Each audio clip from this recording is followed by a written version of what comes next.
You know, what's really funny is when you get old, like I am, you look at yourself, but you still think of yourself as young. But then you look back at this picture of yourself and you're going, shit, he's got a lot older. Who is this guy that I'm looking at? This mug with everybody. Yeah, absolutely. It was different when I was working in when I first was working in Covent Garden. I had long hair with a ponytail. That took me ages and ages and ages to agree to cut.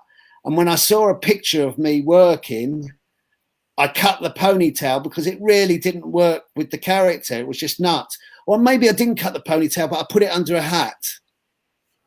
Because you realised it wasn't what you were looking for the character at the time. Yeah, exactly.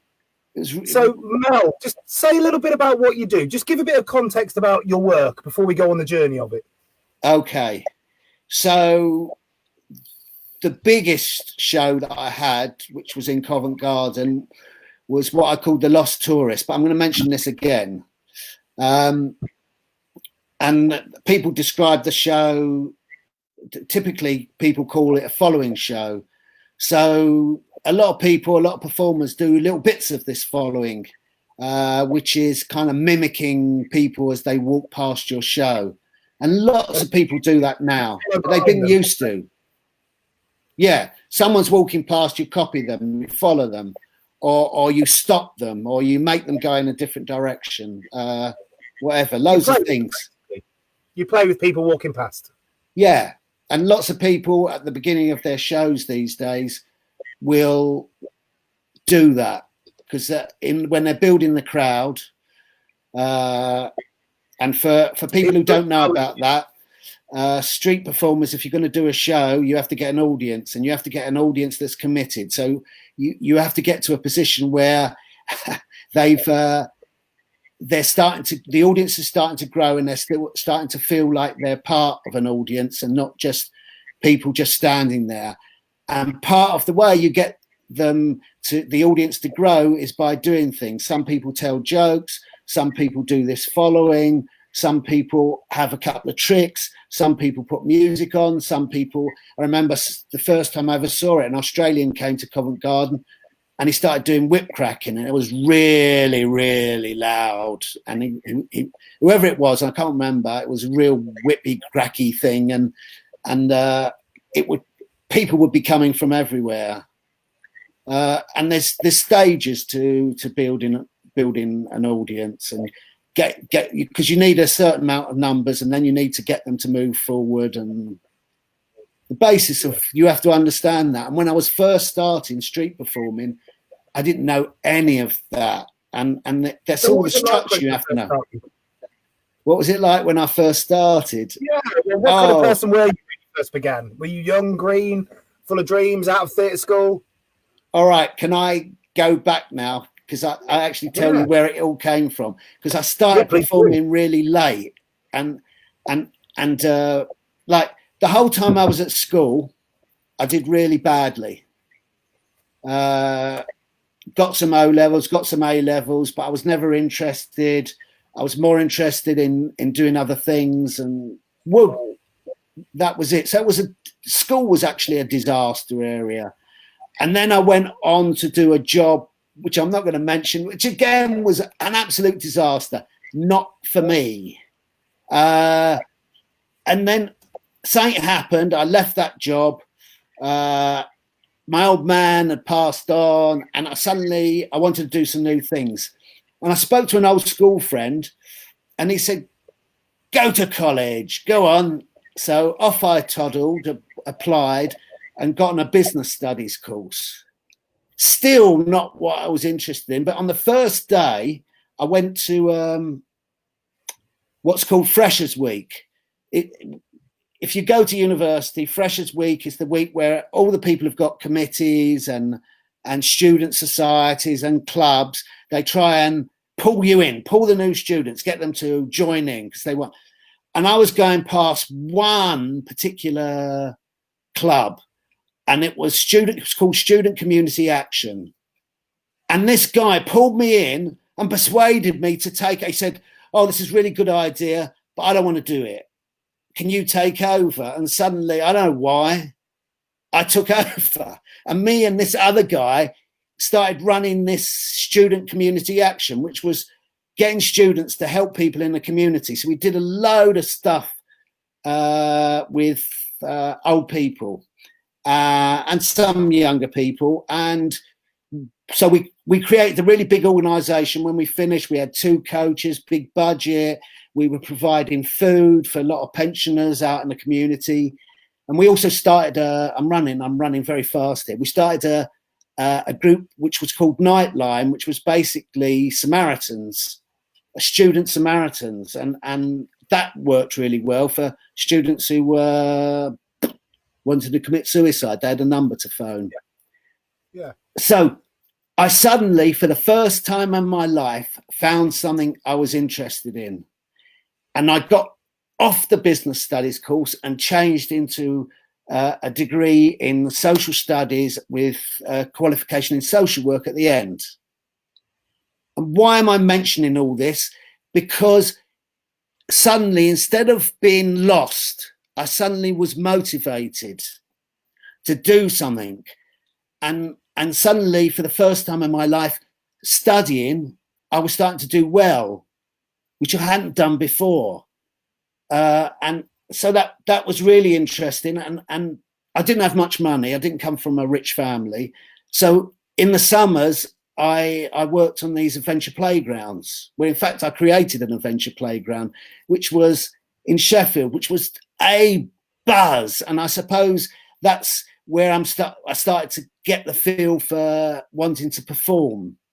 So we went to this estate, which was the sink estate, the shit estate of Sheffield. It was in between 2 big estates. It's where they threw everybody they didn't want. And we got loads of wood and rubbish and put it in this general area. And the parents came out and the kids came out. And of course, I'm completely useless at making things. And the parents started building the adventure playground. So we ended up with the playground. They would defend it. We ended up doing a march to the town hall, and we got 2 flats so they could have a community club. All brilliant. But again, it was me learning about me growing as a human being, which I hadn't done in the whole of my school days. Yeah. So we finished that, and after I'm cutting my life story really quick here and moving on. At some point, I went on to do a master's degree in criminology. So I was doing that, and I was studying really hard. Why criminology? I don't see the jump from social studies to criminology. So that was I was looking at why young men would want to join a right-wing party. Yeah. And it was very interesting, things to do with patriarchy, sexuality, wanting to follow a leader, wanting a uniform, and kind of, it's like populism. But so it was interesting. I got to learn all sorts of things that I didn't know, but became very much in here. And at the end of the course, I'm like really in my head, and I felt like I needed to do something different, to grow a bit more, not just here, but to find here, the heart. And so I started going to clown courses. There was a guy called John Lee, and lovely guy. And we had a course, and he started teaching us circus skills, from fire eating, juggling, roller bowler, unicycling. And it was like totally the opposite of studying, and opening up whole new areas to me that I didn't know about. So I'd gone through all this studying, and suddenly we're starting to enter the world of performers, which, hey, not done that before. And so John Lee got us all learning. And then we did, at the end of it, he got us to all do a show in the street. And it was my first ever street show. I learned a lot of things, but not how to do a street show. That's for sure. So you were learning the juggling skills, the practical mechanical skills. Yeah. And that was for people who've not been performers, the joy of learning to juggle, the joy, it took me months to learn the unicycle. I'd get on, fall off, get on, fall off, get on, fall off. It went on for 6 weeks, 8 weeks. Eventually, I'm rising in the corridor, holding on to the sides of the wall, and then with 2 broomsticks, then 1 broomstick. But all of that was just joyful. Things I'd never done, and you'd learn new things, and suddenly it's a wonder. It's magnificent, and you're entering in a new world. And then especially with circus, that's fine. With circus, those skills are so novel to most people that when you start acquiring those skills and learn them, it is this strange new world. It's like, oh, all these things that seemed impossible that other people did, they're actually quite accessible with hard work and perseverance. Yeah, and whoa, unbelievable, really unbelievable, and it was just opening up a whole new world. And then I did clown classes with a woman called Frankie Anderson, and Commedia dell'arte classes with a guy called Barry Grantham, and then I went to Desmond Jones, which is a famous mime teacher at the time. Everybody who went into mime or anything else did Desmond Jones. And so just before you go on a bit more about this, so you've done juggling, you've gone and done your end of course show for the juggling, and then you've gone, well, by crikey, I like this. This is something for me. Yeah. And then you've looked and done other courses. You've basically reached out and attempted to get as schooled as you can at that time. Yeah? Yeah. Okay. Yeah. And I wanted to learn clowning, and I thought that I needed to learn mime. I was trying to catch as much as I could. And so, carry on. You were saying you went to, there was a guy for mime. What was the guy's name again? Desmond Jones. We learned to move our bodies. We learned to do robot, and again, suddenly this chance to learn loads of new things, pull a rope, have a wall, God knows what else. Just magnificent, fun, but not really street shows at that point. It was at that point where I've learned some skills. And I learned this skill, which was a roller bowler. Can you describe a roller bowler better than me? Yeah, so roller bowler is essentially you get a circle just like this, and then what you do is you put the circle down, you get a flat plank, you put the flat plank like that, and then you stand on top of the flat plank and you balance like such. You've done a much better job than me. I would have had trouble with it. So I had the circle, I had the plank, then 2 paint pots, another plank, and then another 2 paint pots, and another plank. So it needs to be high skilled then if you're doing all of these stacks. I don't think it was that difficult, but yeah, I could do that. And I went to Covent Garden on the indoor pitch, and I had some cracker's idea about eating Weetabix, because apparently you could eat 3 Weetabix. You could eat 2, but you couldn't eat 3. It was an idea that wasn't joined up. I knew nothing about building a crowd.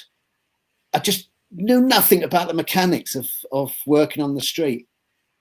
Whoops, fail. It was the first of many failures. And it was kind of, performers did talk to me a bit, but when you don't have a show that doesn't work, they're a fickle lot, aren't they? Yeah, they don't tend to like you too much. And so I was going to say, so people weren't supportive when you went out there and thought, I'm going to try and eat 3 Weetabix. This will be my finale. People weren't supportive. They didn't go, oh, interesting idea, but try this, or you just got shunned. Now, I didn't get shunned, but nobody, it would have been nice if there'd been someone who took me under their wing and said, you haven't understood how this works and what you have to do.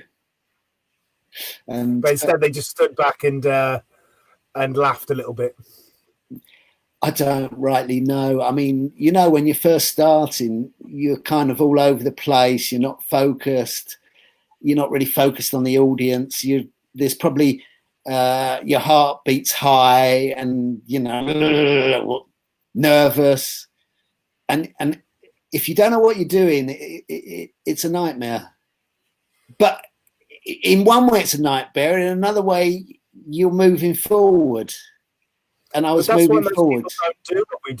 Most people don't do what we do because when you have that feeling of the ground opening you up and gravity is pulling you towards the iron molten core of the earth, and you feel that, that's one of the most horrendous feelings in the world. It's like you're having a heart attack, but there's nothing you can do to help it. You just have to smile and carry on, you know. And I think that's genuinely why most people don't do what we do. Yeah, I remember when I was doing my following show at Covent Garden, I was always nervous before I started. So at the back of the piazza, and hopefully anybody who's listening, in Covent Garden, there's a place called the West Piazza. It's a big open space, and behind it is a church, and there's a portico, and performers would stand behind it, and then you'd come out between these pillars and start your show. And I would always be walking up and down. It was full of nerves. The moment I stepped out, no nerves. Do you have that? I'm fine when I step out and get on it, but I do occasionally have this moment where I feel like the ground will swallow me. To this day, I've been doing it 15 years, and to this day, I'll have a moment where just my mind decides to fuck me over, and I just feel like something's going wrong, and then the ground swallows me. And I've done it long enough now that I can not let on I'm feeling like that, and that's the challenge. You know, I can cover it up quite convincingly, but I still get it. I feel more comfortable in shows than any other time in my life, but I still get that feeling occasionally. Well, I sometimes do magic at corporate events, and I always, before I go to start, I'm a bundle of nerves. And then once I get going, I go into character, and there's no stopping me. And I think that's a really interesting idea for people. In my private life, if I was to go to a party, I don't say boo to a goose. I'm really shy. In my performing life, suddenly this monster takes over. And like if you're doing magic and going to a table, I'm suddenly talking to everybody like they're my best friends. But in normal life, I wouldn't do that. But the dynamic makes sense in a show. I mean, we've talked about this before, you know.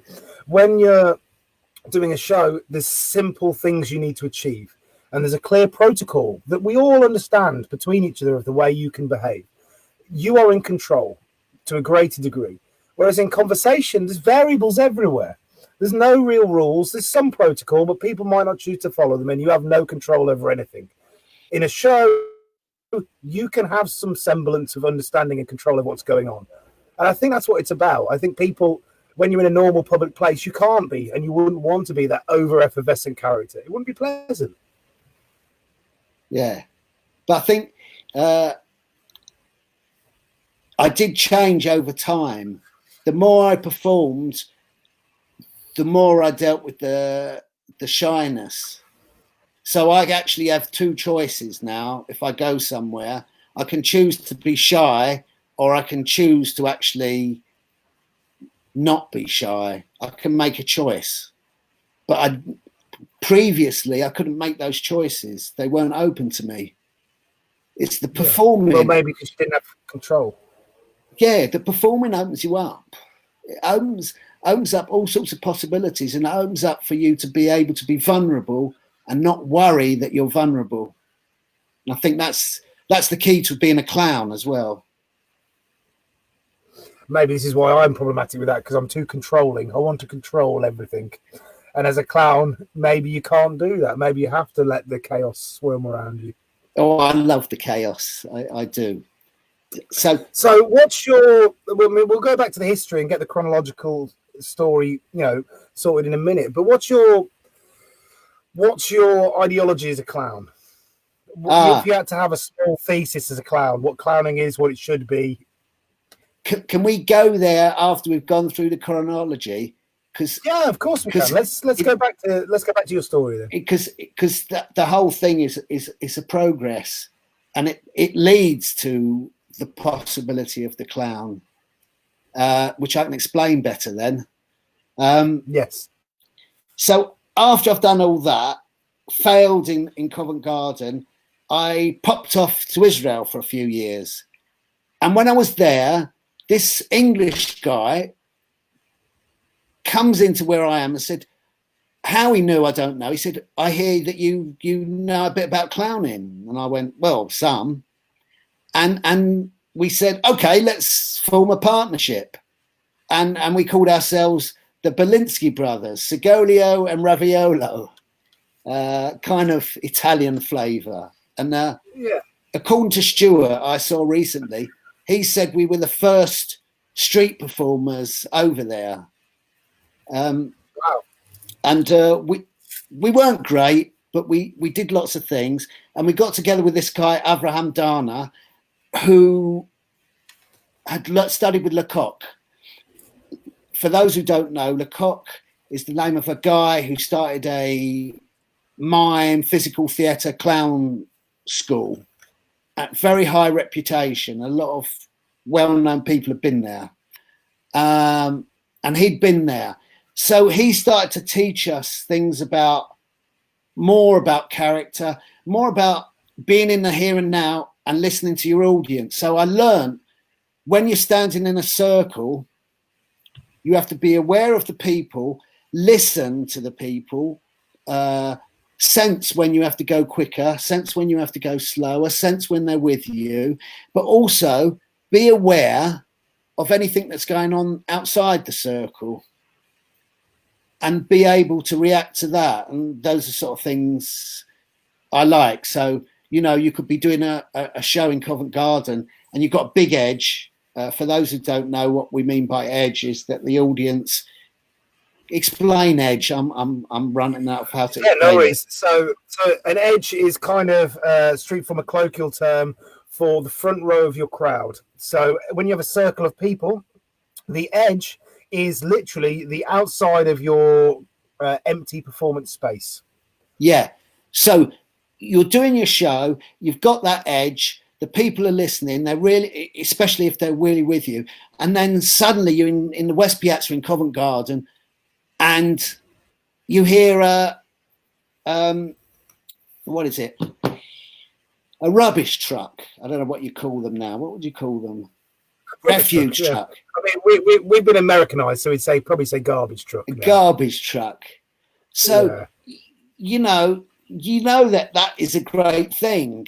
So you'd go through you break up your edge a little bit and go through, and everybody would turn round, and you do something in relation to that garbage truck, whether it be get in it, pull it, stop it, and whatever. But you're reacting to something that's happened that's quite big that would disturb your show, but you bring it inside your show, and they're the fun things because you never knew it was going to happen, and then suddenly you've got this thing happen, and it lifts your show if you react to it. If you don't react to it, it destroys your show because there's a lot of noise, and so people can't concentrate on you. They're concentrating on that garbage truck because it's disturbing. And you might get annoyed, and then there's negative empathy, and all sorts of things. So that's the wondrous thing of street performing. But you have to have learned to listen to your audience and also be aware with some third eye of what's going on outside of your audience. You agree? So how did you I do agree very much so. How did you develop the skills of listening to your audience and being aware of what's going on in the periphery? Well, this guy Avram Dana would after every show give us a lecture and tell us off. He would say, you weren't listening. You didn't notice that going on over there. You didn't notice that going on over there. And it's like, whoa. like naughty schoolboys and girls. Yeah. So it was a good lesson, which reminds me of one little story that amused me at the time. We were doing a show in a big housing estate. It was a street show, but in the middle of a housing estate. And it was a show about ace-averse acrobatics. I think I was doing the roller bowler. And all the people invited there was a book. Was it a book show? Or did you just rock up there? No, it was kind of a book show, but and it was very not a book show as I know them really. It was kind of in between. I'm not sure how many people knew, but all the people from the estate came from, and there was lots of them. They came from a poor area of Georgia in Russia, and these were people who hadn't experienced the sort of luxuries or what we would think of as normal growing up in London, but it wasn't normal to them. Inside toilets, for example, they weren't used to that and stuff like that. So we're in the middle of this show, got big edge, people on all the balconies up above us, all watching, and I'm on the roller bowler, 3 high. And my mate Stuart's next to me. He's doing his clowning bit and supporting my doing that bit.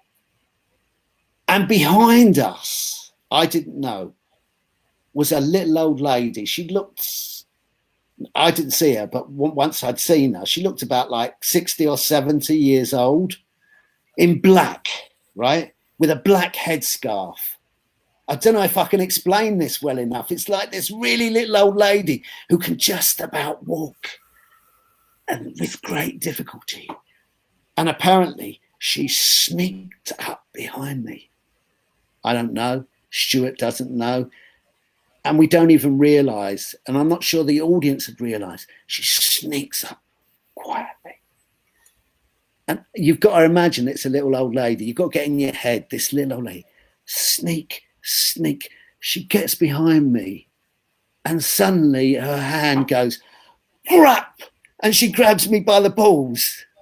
I mean, how do you explain that? So I keep juggling. Stuart turns round and kind of in very slowly chases her away, but like in a clown way, not to catch her. He comes back to me. She's off again. Sneak. That went on about 3 goes. The audience, all on the balconies, they were pissing themselves with laughter. It's very difficult for me to explain, but if you imagine this little old lady, it's the last thing you would expect a little old lady to come and grab this guy around the balls. Yes. That was one of those things. You've got the unexpected thing, but it's also play. She's playing, yes. When she's done this. I mean, it is sexual assault, but also as well as being sexual assault, she's trying to do something that's playful in that game, in the thing of, oh, you're a clown, you're being silly, I'll come and be silly too, in the way I understand, and then see what you do back. Yeah, so it was that's one of those things. There are a lot of things happen to us over there. Like really nutty thing. We'd agreed to do a clown job in the street, but it wasn't a street show, and we had to give out these fancy balloons. Well, the society there is very different to London. It's very Middle Eastern, and Middle East, whether you're in somewhere like Dubai or Saudi or Israel or Jordan or Lebanon, it's a totally different people, different characteristics, different culture, and sometimes we don't realize enough. Every time we came out of a shop with balloons, like in England, they'd stand, they might line up, and you'd give them one. They attacked us. We had people attacking us, trying to grab the balloons. We were pulling, and they're pulling. And at one point, we've climbed up a drain pipe to get away from these lunatics who are chasing us. It's just those sort of things you remember because they're they're out of the ordinary and not what you expect. And I take it they were playing and they were happy. They wanted the balloons out of joy, but they just kind of mobbed you like a celebrity would get mobbed by a loving crowd. Yes, I suppose that's what the famous celebrities would go through, especially when they'd have clothes torn off them. So I left Israel, came back to England. And what sort of year are we at now? Are we looking at 92, 93, something like that? My other half, who's probably sitting behind me, will tell you that I am rubbish with years. No worries. We'll get an event at some point and we'll time it in. We can carry on going. So we go back to England and decide that I want to go to Paris to study.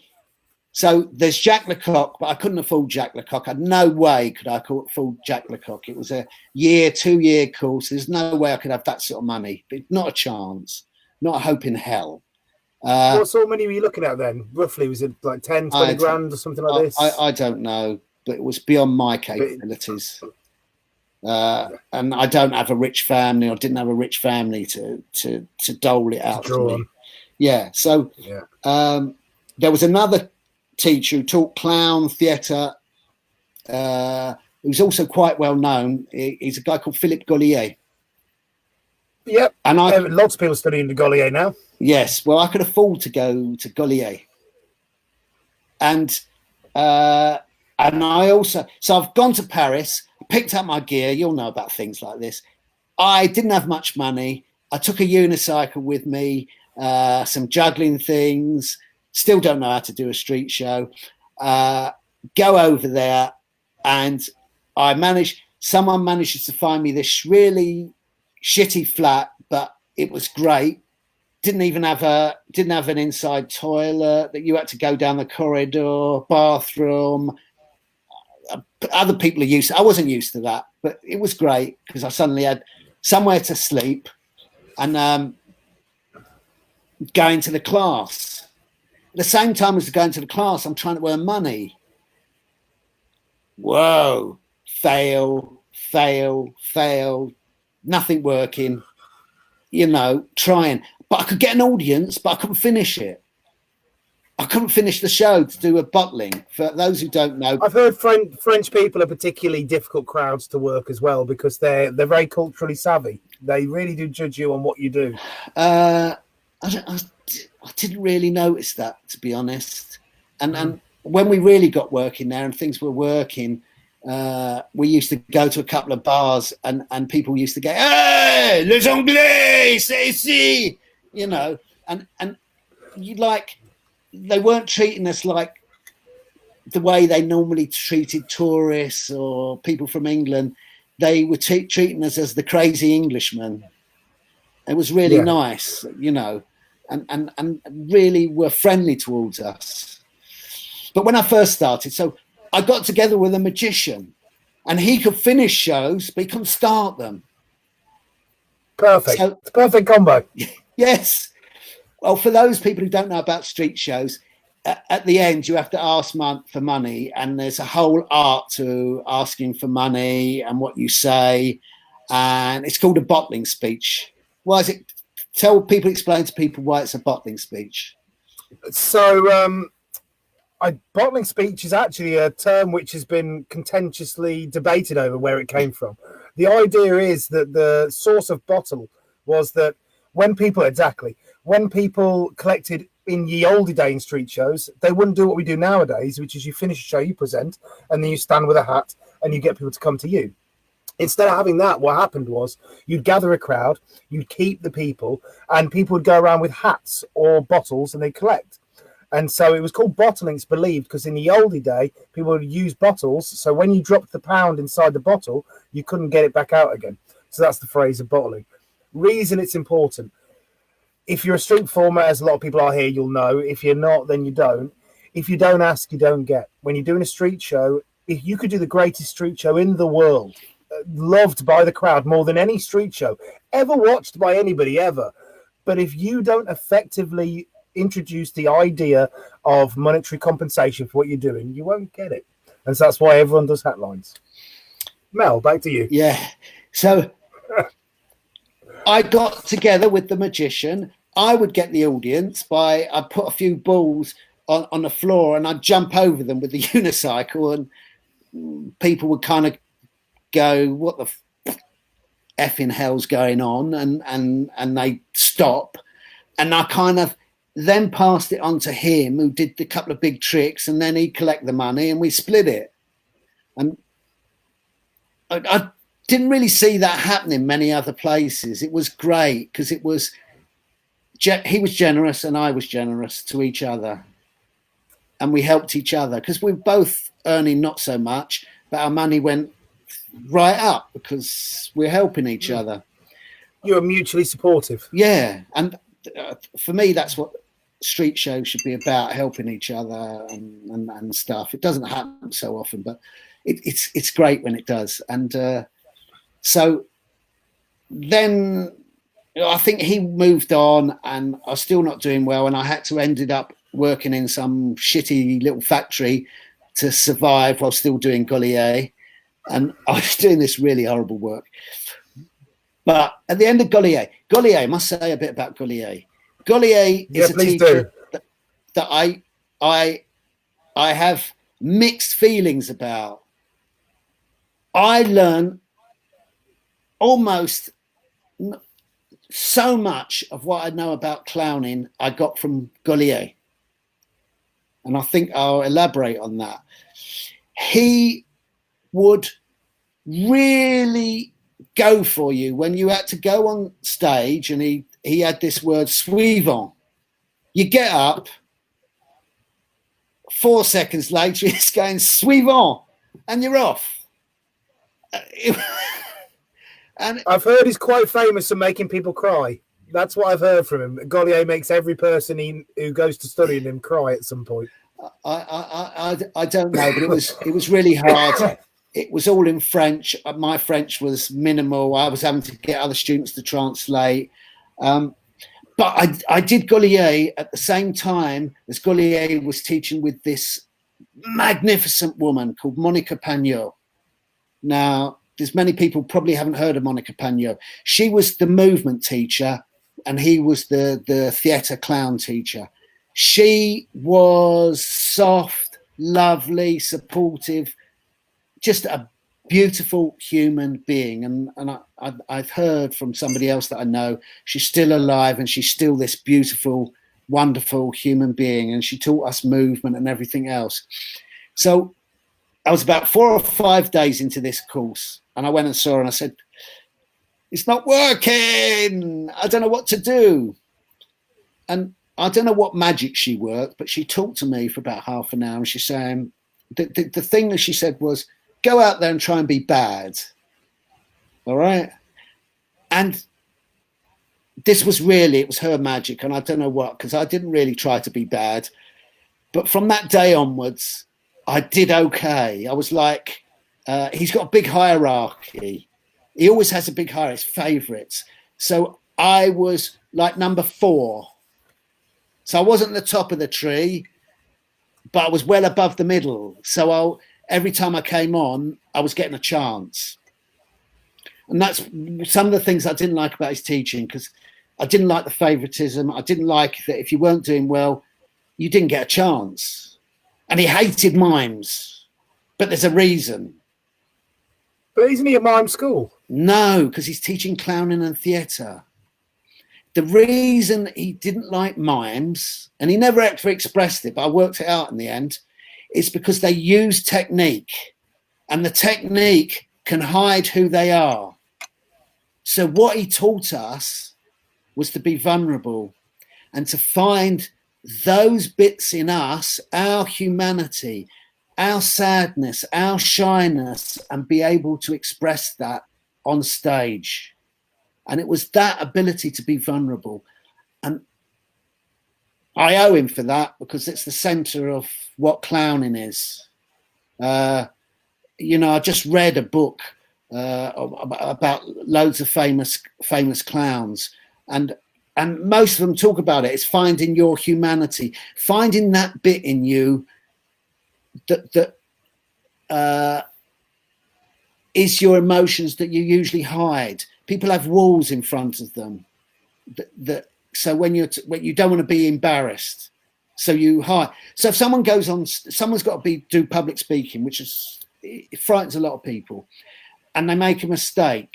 So what they do is try and hide the mistake, big mistake, because much better to be open to the audience. I made a mistake. Then the audience actually like you because they're seeing this person own up to something that should be embarrassing.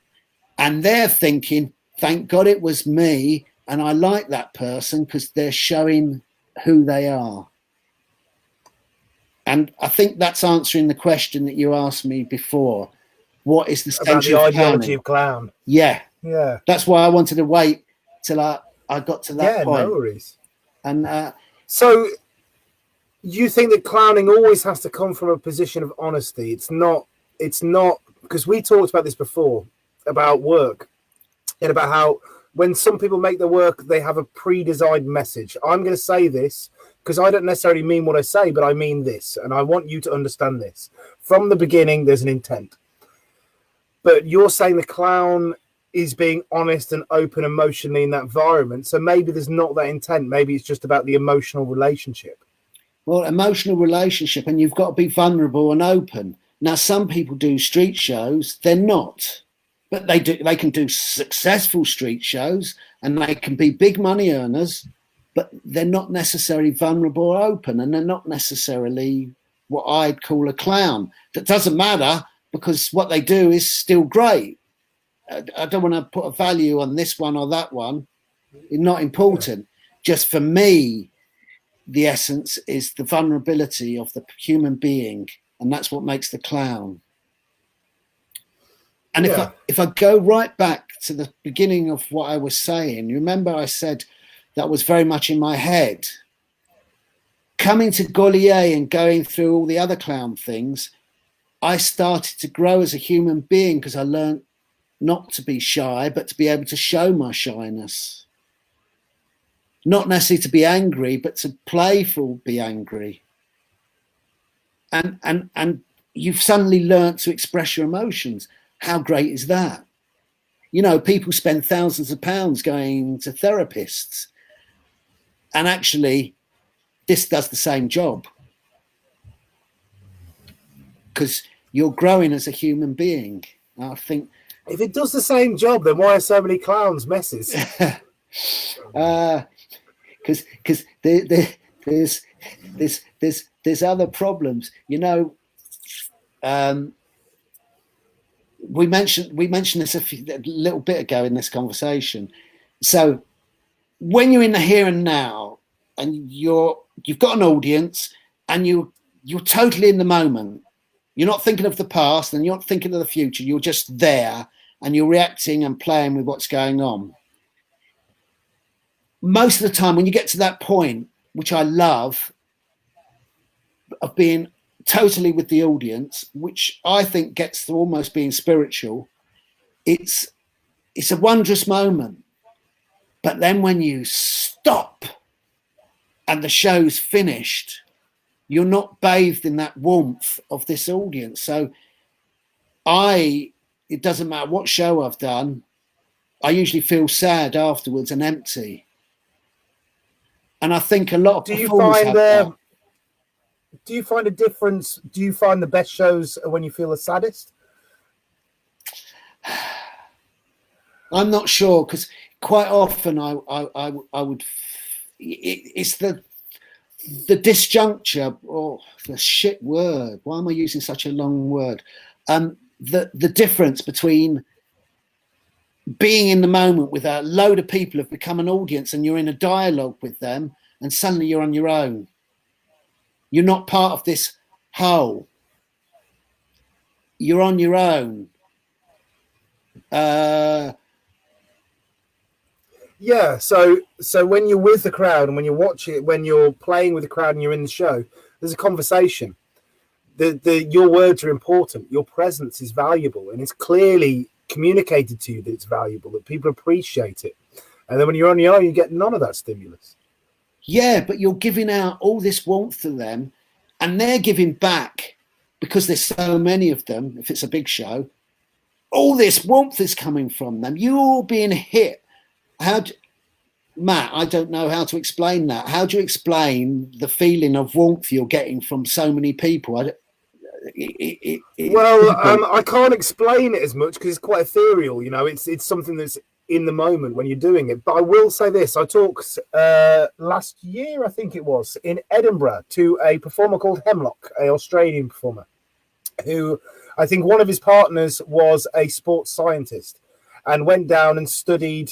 She was a clinician as well. Went down and studied performers after they did shows.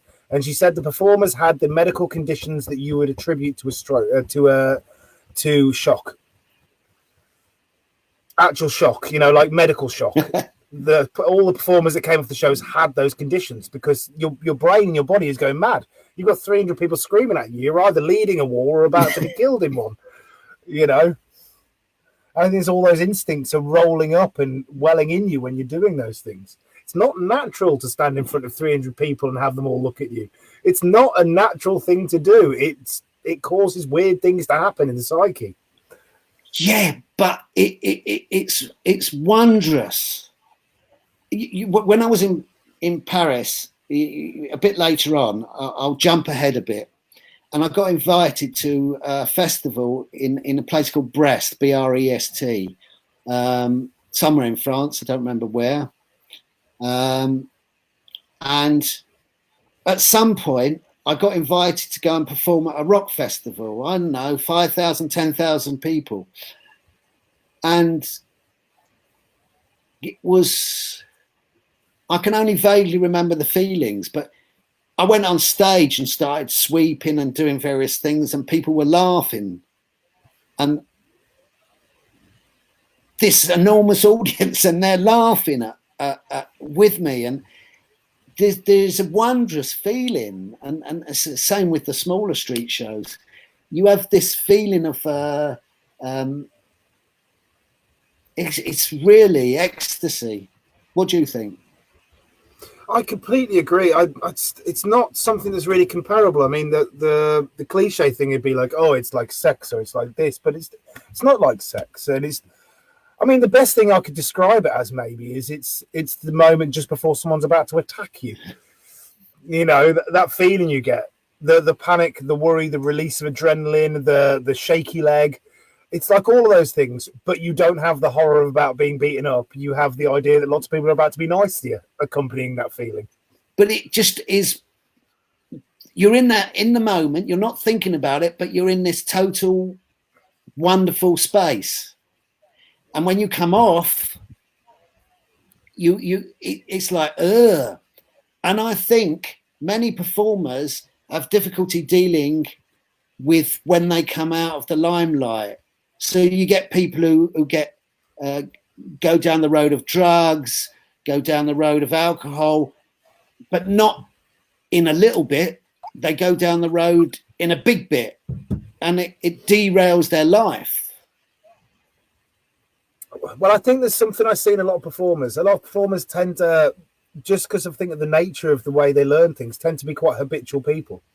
They tend to be people who get into habits. They form habits quite quickly, which lends itself to learning shows really good, because if something works, if this goes into a mode of behavior, you can slip into that mode quite quickly. You pick the habit up quickly that's effective in the work. But you also pick up very bad habits very quickly. Because performers, especially when a lot of clowny type performers, they tend to, not all of them, but some of them have impulse problems. And I think that's one of the things that leads them into being a good clown, is that they have the impulse to go out on the street and try it, and they do it. Whereas a lot of the people would have the impulse to do it, and then they'd mitigate it, and they'd carefully plan it, and it would never happen. But some people go, fuck it, I'm just going to go and do it, and they go and do it. So that impulse and that habitual thing then leads into going, well, fuck it, yeah, of course, I'm going to drink 14 bottles of wine tonight. Why not? They're not being meticulous and planned in their life. I think maybe that's why you see the two things appearing so often together, performing and habitual, whatever. Yeah, and the other thing is, for me, the money never seemed real. When you earned the money, it didn't seem real. It's like you had money. So if other people are thinking the same, they're going, oh, I'll just blow this tonight. buy this, and they blow all their money. But it's because it doesn't. What do you think? I mean, it doesn't feel like a job. Well, I tell you why I think this is, and I think I understand, because as a kid, as a young man, I was kind of feral in Birmingham, living a life of a crazy young man, no job or anything like that to say, and I earned an illicit living, so to speak. You know, I never victimized anyone, but I was definitely in an illicit trade, and so you'd spend money and it would come. You go, oh well, I run out of money, I'll go make more tomorrow. And then as an adult now, I'm busking, and busking's the same thing. If you're in the pub and someone goes, all right, should we sit here and drink all night and spend every penny we have? You can go, all right, because tomorrow I can go out and earn more money. If you work in a normal job, you get paid on the fucking once a month, and you can't spend that because you can't go out and get more money. Your money comes once a month. It's not on tap like street performers that can, maybe don't earn as much, but can go out anytime they need to get a beer or a packet of fags or a sandwich or whatever. They have a field to crop with money in it anytime they need to. Yeah, absolutely. I've just noticed some comments, and I noticed Susie, a good friend of mine, who's Susie Oswald, quite prolific commentator. Hello, Susie. Magnificent juggler, and I just been to a clown convention, and we taught a workshop together. She's does everything. She's just a really lovely person. And she said my money was for housekeeping, and food, street work was definitely a job. And yeah, there were some people who did it like that, and some people who would just blow it. And I think, well, we talk about it as if everyone's the tragic clown, and everyone isn't the tragic clown in our community. We're a very, very broad church. We have bank managers and we have gutter trash, and everything in between. Yeah. So I think what my tactic was that I'd earn enough money to live and put that aside, and then I didn't care about if I did shows or not shows, and if I was doing shows, then that money was play money. So some people don't have that tactic. Some people. There is a performer. I'm not naming names because I don't want to get down to that. But I know one performer who, at one side, was really crazy and drink and God knows what. But this other side, he always made sure that he had somewhere to live. He always made sure that he paid for things and he had a safe base. No matter how crazy he was, he kept that safety. And respect to that person, big respect, because they always did that. Where was I? I want to go back. Oh, so yes, I've got something in my head, because this was another one of my wonderful experiences. It was in Brest, and I was doing my following show, and I need to go and explain how I got into the following show, but I was doing that solo. And these Africans who were part of an African band kept coming to watch me, and they really liked my show, and we become matey. And then this I'll always remember, because for me, especially being not really a musician, although I'm trying to learn the ukulele at the moment, but for me, what they did was, hey Melvyn, come and be in our show. And they gave me this big drum with the drumsticks, and they put me right in the middle, so their sound would be heard, not my sound. They drowned you out. Yes. But it was like a little boy in a toy shop. I was like, boom, boom, boom in the middle, just loving it. Because I think I talked to you about this. Sometimes it's about we live in a very anonymous world where you don't have a say.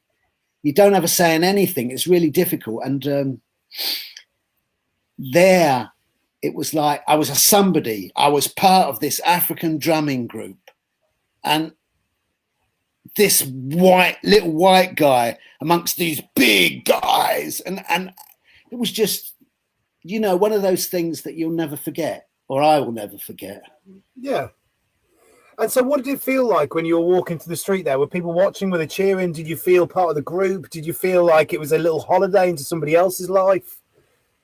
Well, it was kind of a journey into what they did, because, you know, those drums and the way they played them, I think it affects your heartbeat, you know, because you bounce with it, and you're suddenly part of this joyous drumming. And I don't think you can intellectualize it. It's like, wow. Well, just as a brief intellectualization on it, 100% your heart rate does track to a constant drum beat. If you have a constant drum beat, your heart rate will move to it. And it makes complete sense that when you're all jigging about playing that drum beat, that there's a synchronicity between your heartbeats, between your circadian rhythms, between your bodies with each other. You know, maybe that's part of that sense of communion you have when you're all drumming together. Yeah, it was just so one of those moments that I'll treasure, because it was just, wow. It was something that I've never dreamed that I could do. And even though I couldn't do it, it felt like I was doing it. Yes. You know, I couldn't drum. Well, you were doing it, but you were doing it in a different way. You were the fool amongst the drummers, you know. You were the guy who didn't get it, but was having the joy of day of his life being there. I think, you know, in one ways that's central to clowning. The fool who's trying to deal with all these problems and doesn't understand them, and is joyful at things going on. And so there was this idiot in the midst of these drummers and trying. You know, I was trying to drum, and you know, that's what a clown does. They try. They might not succeed, but they try.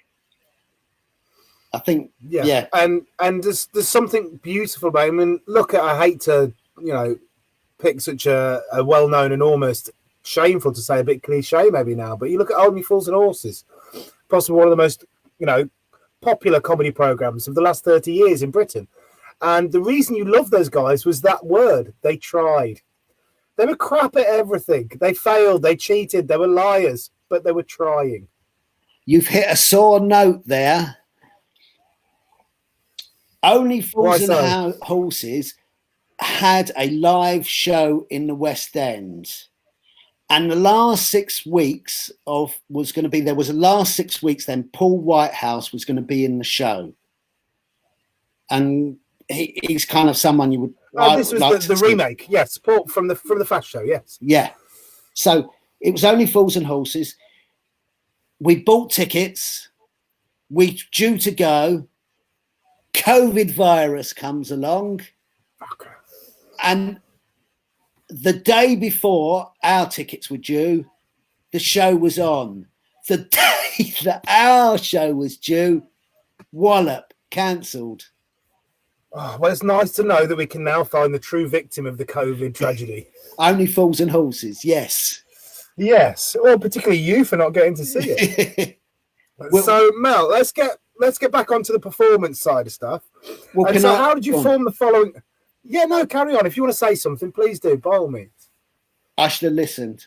Sorry, because you were going where I was going back to. So yeah, I'm in Paris. Filming the show.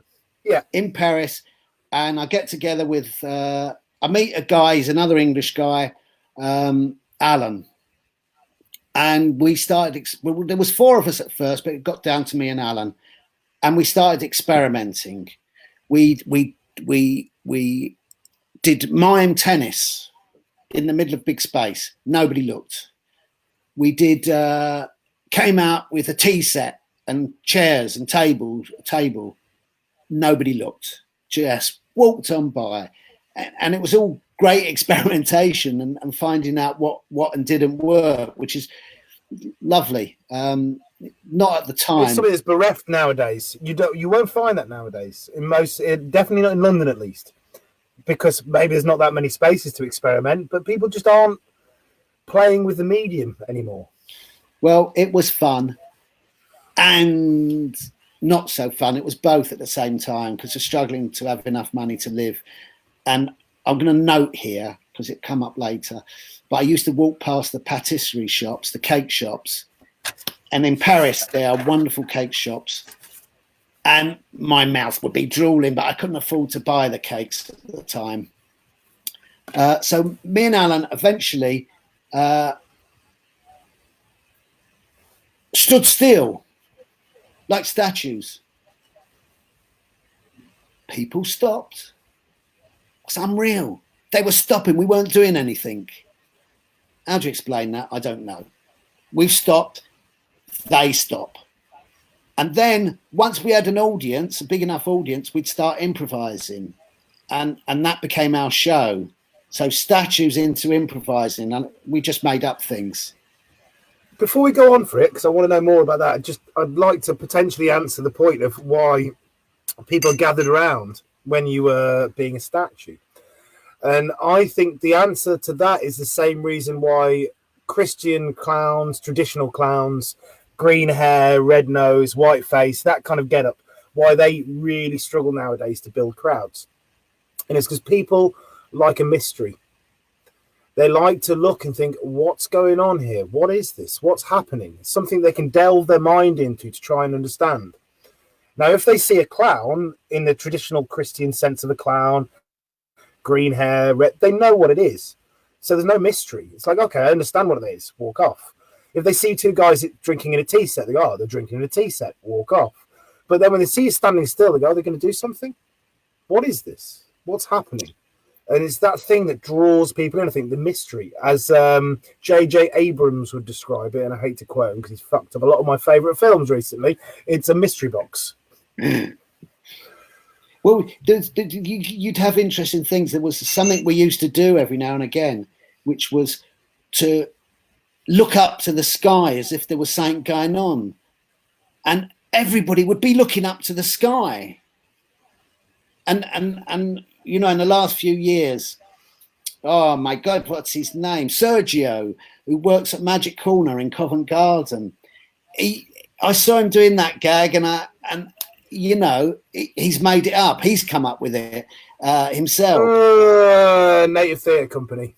Oh, well, we came up with it just because it just happened. And so Sergio he does that, and his whole audience starts looking up. And you can see these people start gathering to his crowd because they're going, what's going on? Why is everybody looking up there? Is someone going to jump off the building? You know. There's a mystery. Yeah, I was just adding to what you said. Yeah, definitely, exactly, yeah. So how did you come to the point of forming a fully fledged show? Because when I talk to people about you, and people do occasionally mention you and talk about you back in the day, they don't talk about someone with an incomplete show. They talk about someone who is a quality performer with a powerhouse piece of work. So you haven't described that so far. How did we get to the point of being a, as people described, powerhouse of clowning? So me and Alan we're doing this stuff and experimenting and starting to earn a bit of money, but not a lot. And I can't miss out on some of the things that happened. We were constantly, we worked in a place called Saint Michel, which is the left bank in Paris. It was a good area. There was a lot of little squares, a lot of corners where you could attempt to do a show. One particular one I remember because it just tickled me. I ended up on the floor belly laughing because we were slowly losing our audience. And at some point near when we still had a few people, Alan went, and now to make the audience disappear. And they all walked off. And I fell on the floor laughing. It's funny. Yeah. It doesn't make you no money, but it's funny. Yeah. Or sometimes when we were doing the shows, this was nuts as well. What people will do, I suppose because you're making a noise, but we would be somewhere and we got the street show in a little alleyway place, and we've got the audience and they're watching and we're improvising. a couple of times we were in a place, somebody had got together, what are they called? Flour and water bombs, and threw them down. It didn't hit us, it hit our audience. It was just absolutely nuts. All right, those little asides, but they're things that amuse me. They're beautiful, crazy little moments. Yeah, by all means, we're all the better for hearing them, Mel.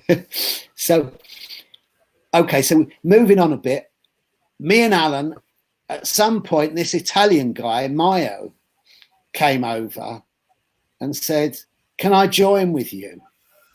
So now there's 3 of us, and I think almost from the moment Maio joined, he was a little guy, smaller than me, and just a ball of energy. This guy's a ball of energy. And the idea of a lost tourist developed. So we'd have a map or maps. We'd find 3 maps of Paris, and we'd be walking around. At first, we'd walk up to people and say, and just be pointing, and they'd be trying to work out what are these idiots? Where are they trying to go? And people would be really nice. So we started with that, and then that moved to that you could have the map and get in people's way. So they're trying to walk from A to B, and you're there with your map, just going. So you got this thing, and you're going.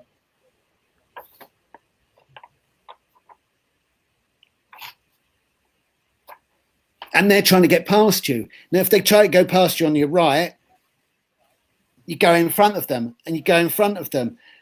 So that was like the beginnings of the show. It developed from that, and it developed from this idea of the lost tourist. And, in many ways, that was the development of my personal clown character. It was this kind of idiot who was trying to find his way, or trying to find his way in life, and he's just trying to discover what's going on. And if he got in the way of someone, it'd be, oh, sorry, not meaning that makes to. Such complete sense. It makes such complete sense as an epicenter of that being someone in a country that doesn't speak the language and doesn't know where they are. They're helpless. Yeah, they are ostensibly helpless. They're a child. So the whole show started to develop from that. And it was just amazing, because then we started to get from that organically developed the idea of copying people, and so bit by bit the show developed. And then instead of working small spaces, we started to work primarily in a place called Les Halles, which was a wonderful space. It was like a thoroughfare, big open space with one side steps and the other side 3 restaurants with outdoor chairs sitting. Outdoor chair, that doesn't make any sense. What rubbish English. Outdoor seating. Outdoor seating with these rather glamorous Parisians, with their drink. I believe the term is on a terrace, yeah? Yes, a terrace, and they're like this. Yeah. So you had an automatic audience, and the whole show just kept developing, and 3 of us, and we would split off into 3 different angles and then come back again and then be behind someone, all 3 of us. It just was growing, and loads of weird and wacky things happened. Like, this is funny and it's not really a success, but a taxi driver, we stopped the car. He leans out the window and goes, shh, and we don't know what he's done. Well, it's some form of CS gas that he sprayed. Oh, fucking hell. Oh, no, but it's funny. It's funny because we're starting to cry. All the people, all these, lovely, well-dressed, well-off Parisians are all starting to cry. You've got everybody's crying, and I mean, when you look at it from the outside, it's actually quite funny because it's just Yeah, a but nutty are thing. people crying in people are crying in pain? I assume they're crying because there's a caustic substance in their eyeballs. Yes, but it's completely nuts in the centre of Paris. This guy has done that, but yeah, but we get that audience, and on the other side we get like the poorer audience who were all sitting on the steps. They were in the cheap seats, and we developed the whole show like that. And then we also worked in Montmartre. And Montmartre has got a load of stairs that go up to the church. And at one point, the stairs go down to a road where you get coaches and cars going along. So we would do things like stop cars, excuse me, this way, stop, more, pull them on ropes. Did you get trouble from the police? Because I was in Camden High Street about 3 months ago, and I was stopping traffic and I was playing with cars. And I had members of the council come up to me and tell me that what I was doing was unlawful and I must stop it because it was unsafe. Did you have anything like that there then? I'm going to get to there. Yeah, fair enough. We had trouble on the steps from musicians. And we said, well, let's share the pitch. And I said, we can do half an hour, 40 minutes each. Not. And then I went to the other two, coming from Hackney, I think. It's my sense of justice. I'm not having this. We're being nice to them, and we're saying we'll share, and they're going no, and because they think they had the power, so we just started improvising completely around them, so they couldn't do their show. You stop us doing our show, we'll stop you doing their show, and after about half an hour of that, lo and behold, an agreement. We'll do half an hour, yes. You can do 50 minutes or whatever, and we'll do... A lesson to be learned by younger buskers, that sometimes you have to persevere in conflict and rub your shoulders with other people to get a fair outcome. Yeah. Another nice thing we used to do there is if a coach stopped, right, on the upper deck, there'd be people taking pictures, as they do. Well, Maya used to sit on my shoulders and I stand up, and suddenly they're taking pictures, and suddenly there's a person outside the coach taking pictures of them. It was all completely mad, and we did lots of mad things, and it was great. But it sounds like beautiful play. Oh, it was fun. So in Les Halles and Montmartre was, and the great thing, I was going to mention this later, but I'll mention it now. For me, when I came back to London and to Covent Garden, what I hated with a passion was it was like you had to clock on. There was a list, and it's almost like you're in a factory in the 1940s where you've got a machine and you're clicking your thing. I don't know what it's called, but people... I think they're called clickers. Well, clickers. And no, they're not clickers. Oh, it's not important. Carry on anyway. Yeah, so it was like, what am I doing here that I'm getting up at 5 o'clock in the morning to sign a list to explain to people who don't know anything about street performing? In Covent Garden, there's been different systems, and there's a different system now, but the system back then was that you signed a list, and then in the order that you signed it, you got quicker in a draw. And then, so if you were number one, you could pick the best time, or what you considered the best time. So you get choices: 1 o'clock, 2 o'clock, 3 o'clock, 4 o'clock, and you pick your time. If you were far down the list, you wouldn't get a time. So to get a time, I was having to get up at 5 and turn up there at 6. Then you're there, you maybe go, I might have gone home and come back again. And I spent the whole day. It was like a job. What am I doing being a performer? And it's a job. I didn't understand. I couldn't understand the other performers that accepted that, and there was nothing I could do about it. Did you think, or do you think now, that was the only reasonable solution to have so many people using that space, or do you think there's a better way they could have done it? I personally would have liked throw things in the hat, and what you get, you take it out at a reasonable hour, like 11 o'clock or 12 o'clock, and in the after 11, 12 in the morning, not 11, 12 at night. And I would have preferred that, but that's not what other people would have liked. So, well, yeah, fair enough. And I think, and you could, like I said about working with that magician, all right? Now, it's not too much of a jump. If someone was really stuck for money, all right, give them a show. What the hell? Give them a show in a reasonable time, even though they didn't get the right thing. And you have to rely on people being honest.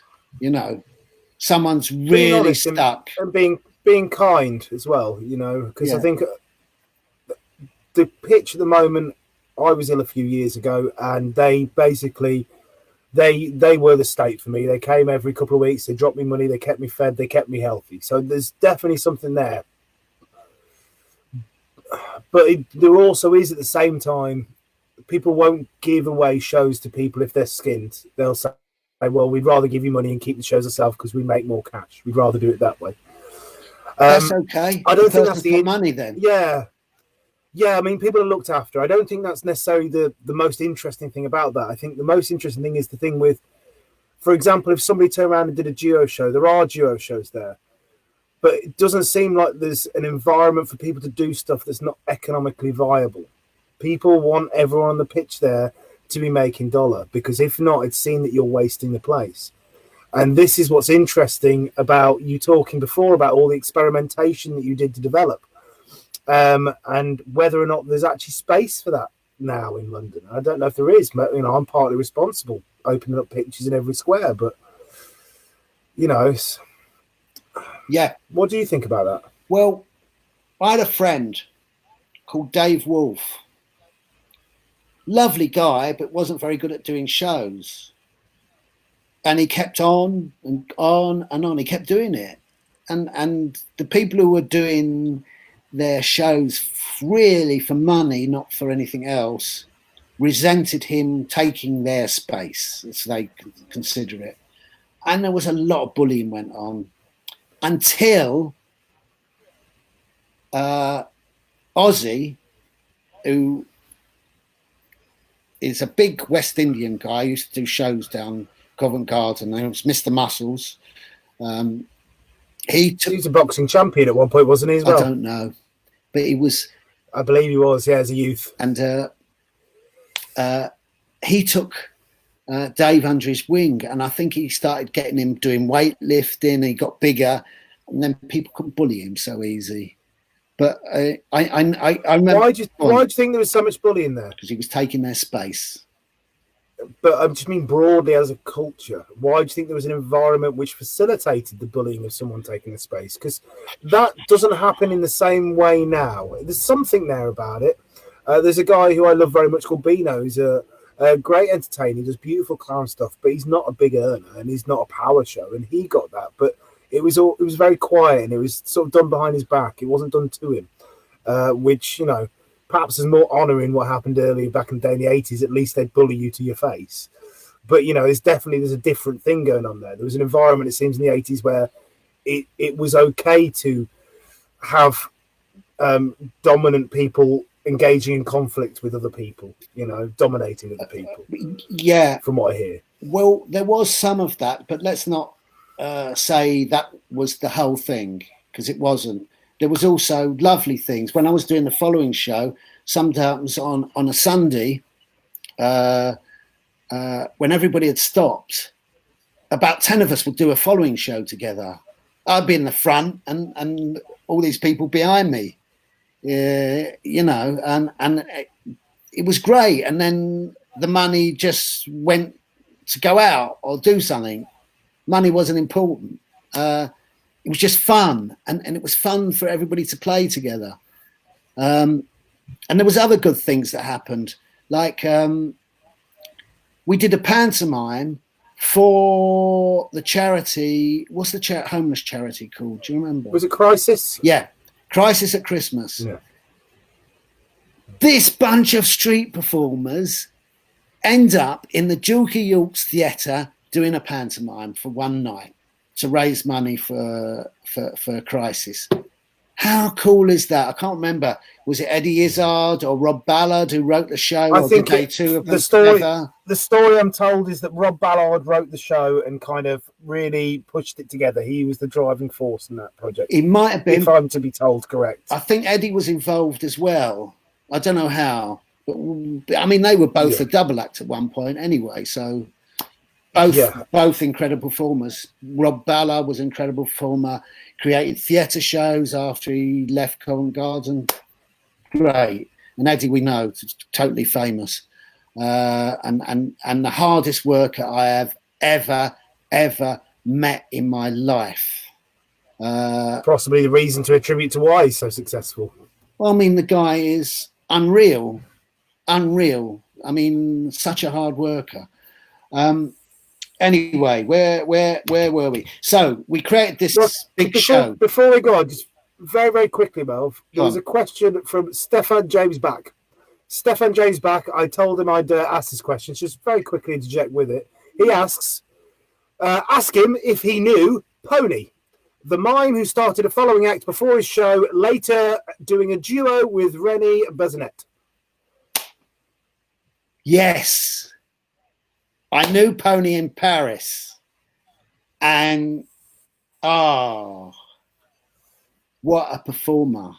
I never saw René Bazinet, but I heard about René Bazinet, a great performer, and but Pony was the only person that I saw on the street do a whole show by himself and tell a story, and. I mean, I was involved in telling stories, but using volunteers. But Pony would do it all in mime. And what was one of the stories? One of the stories was having a shower, getting dressed, meeting a girl, dancing with her. And in Paris, people loved him, absolutely loved him. Was it accompanied by music? Was it silent? It was just him, just his body, just there? Be honest, I don't remember. I do remember that it was beginning of my time in Paris, and I was like, "Whoa, this guy is good." Stories, then? What? How does he communicate the narrative? Well, if you think back to Marcel Marceau, and there was a famous film, Les Enfants du Paradis, and in the film, I can't remember. I think it was Barreau, a famous mime called Barreau. Maybe, I'm not sure. In the film, so people can watch that film, Les Enfants du Paradis, the guy on the stage is showing that someone's pickpocketing off the stage, and he demonstrates it so everybody would know what's going on. So yeah, by mime, and it's difficult, and Pony was extraordinary at doing it. So there's your answer. I don't know the guy. Thank you very much. You knew of him. Yeah, well, I find it very interesting, and I find the disco was Stefan's response. I don't know how that links in. I find it very interesting, this idea of being a storyteller. And it's something I don't see in the street really at all now, is someone telling a story. Not even that often with volunteers. People get volunteers out, but it tends to be, there'll be some kind of game. There'll be a play, but there won't be a narrative, a story told really that often. And, what about Mike and doing YMCA? So what Mike does the YMCA, gets the people out, but that's play. It's not. There's not a story told in there. There's not a narrative. It's more of a spectacle, you know. And then there's the play within the spectacle. I just find it interesting. Anyway, let's get back to your. So we developing the show, and it became a big show. Oh, you asked about that. So we're up in Montmartre. And suddenly, out jumps a load of policemen, and we're arrested. They're talking to us in French. We don't understand what that is going on.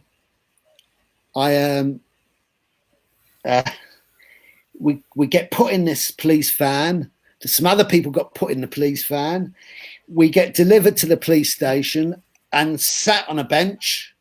And I'm sitting between an English guy on my left who's got a clown nose on, Italian guy to my right who's got a clown nose, and me sitting in the middle who doesn't have a clown nose. And it just, at the time, I remember now, I can even remember now, it seemed so absurd. 2 people with clown noses and 3 clowns all sat in a line on the bench. Eventually, I think they didn't know what to do with us. They hadn't really found a reason what they should do, and they couldn't. I don't think they could decide, given what happened in the end. So eventually, they come out, and I don't think we even really understood what was going on. But they gave us these tickets and let us go, and I got the ticket translated for me. It was a parking ticket, and on it said, "Clowns disturbing the streets of Montmartre." So it's basically they were trying to be creative. Yes. But it was really weird. You know, it was like big moment of being arrested, and then nothing. You get a parking ticket. That's what I mean. I don't think they didn't know what to do with us. So that wasn't a common thing then, obviously, you know, because if it was common, they would have knew what to do with you. Oh, well, I'd seen the police picking people up all the time, but I think they were somehow confused. It was 3 foreigners who couldn't speak French. Yeah, maybe. Maybe if you were a local, they would have just took you around the corner and kicked you out of the van, maybe. Who knows? But that was my experience. But I had another experience with police, which was at that period. I had a good friend who was in a circus school, Dimitri Circus School in Switzerland. Yes, I'd gone to Italy to work with Maio. We were doing shows in Genoa. And I got a train via a place called Domodossola into Switzerland. I went to see my friend in circus school, got to see Dimitri, the clown, great clown, and really amazing. I loved there was a bit where he'd got a box and he'd open the box and he'd go, "Wow." And he kept doing that, and it was like, "What's in the box? Oh, it's amazing what's in the box." And it was lovely. It was lovely, and it was quiet and soft. We're back onto that point of mystery again, aren't we? Yeah, it was my. So I was there 4 or 5 days, and I go back to Italy from Switzerland. I get to this Domodossola point. Police came in with guns pointing at me. Yep, guns pointing at me. And they threw me off the train and marched me. I don't understand what's going on. They've marched me back into Switzerland. Then, luckily I had some money with me. I got a train all around Switzerland. I was like 15 hours on this bloody train. To this day, you don't know why anybody marched you out of Switzerland? No, but I ended up back at Dimitri's school after about 15-hour journey where we went through snow-covered places and I'm in shorts. It was completely nuts. And about 2 days later, I dressed up and bought a first-class ticket back to Italy, sailed through. Not a question. So just you a riffraff? Yeah. Suppose so. Fair enough. So how did you, let's get back to this thing again. How did you create the power show? The clown power show? Well, that was the thing that everyone tells me about. That's what we were doing, all 3 of us. So we created gags and it just grew organically. And so you took that to Covent Garden. I began working in Covent Garden. Yes. So I went back to London. Alan stayed in Paris. He's still there now. And Maio went back to Italy, where he got hooked on drugs and Hey ho, that's the way cookie crumbles. He was a lovely guy, but Channel always had a lot of problems, and I think he got caught in it. So I get back to Covent Garden, and I know what I'm doing. And at that point, there was no following shows and nobody doing following business. Now, prior to me, I'm sure there were some people doing it. I think I keep forgetting his name. Great clown, Chris Lydon. Yes, I think he did some of it. Some other people may have done something, but when I got there, zilch. There was juggling shows and God knows what else, but there wasn't that sort of show.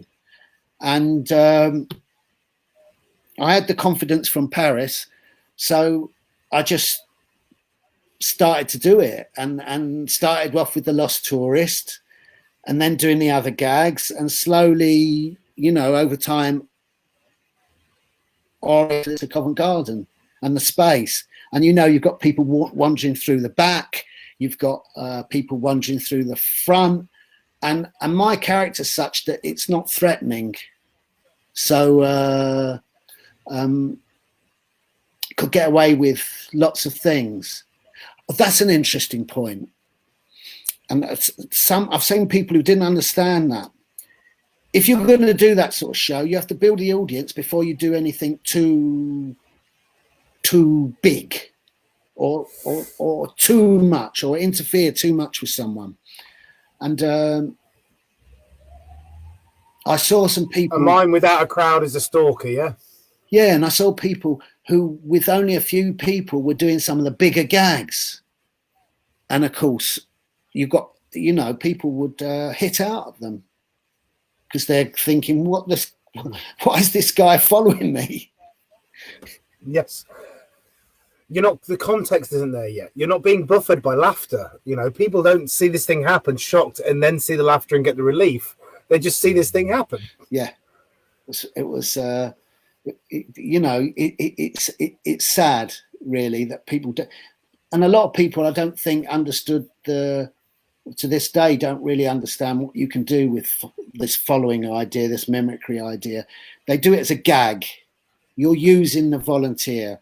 You see a gag, you follow them, or you fall in front of them, or whatever you do. It works. People laugh. It's not the way I think.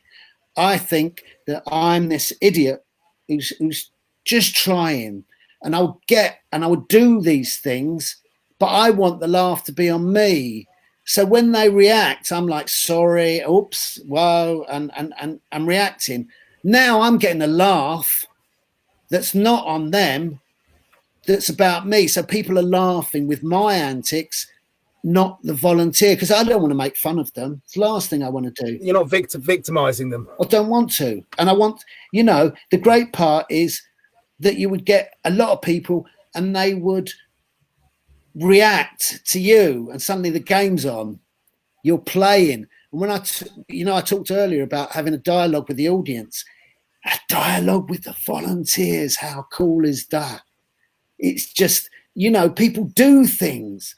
Like, you'd be walking behind someone and suddenly they bend down and tie their shoe. They're not meaning to bend down and tie their shoe. They didn't need to bend down and tie their shoe. They're playing a gag. And then you bend down. So you've got this thing going on. And, it was just wonderful that people would react to me. And I would love that, because now we've got a dialogue. And the audience are loving it because this is total surprise. I'm surprised. The audience member who's joined in, they're surprised. And it's just big. And so how did you make sure that your character and the gags you were doing were not victimizing, or not placing the emphasis of the joke upon the person you're playing with? All right. I think most of the time I wasn't, but sure, there was probably times when I messed up. But there was a gag I had, which was an old Buster Keaton gag, which was, I had a newspaper, and you unfolded it, and then unfolded it, and then unfolded it, and then it got bigger and bigger and bigger. And I'd probably be next to some woman, all right, who sat down. And I would suddenly go as if something was going on under the newspaper. I wasn't touching her or anything. I was just making out as if I was, as if this was a big thing going on under this newspaper. And then I would stand up like with some sort of reaction in front of her. She couldn't be seen. The gag, again, the laughter's on me, not the person. Yes. But was there an ideological thought? Was there a process of that? Is there something you go, right, so when I'm doing something, I make sure that this can't happen here, I have to do this here? Is there a mechanism to sustain that? I'm in my character, and my character is not about making fun of people. My character is about me being stupid, not them. And if I get the chance, I always used to get applause and thank them for joining in. And because that fits with your character, it doesn't seem like it's... Because sometimes when you see people get applause for their volunteers, it feels a bit,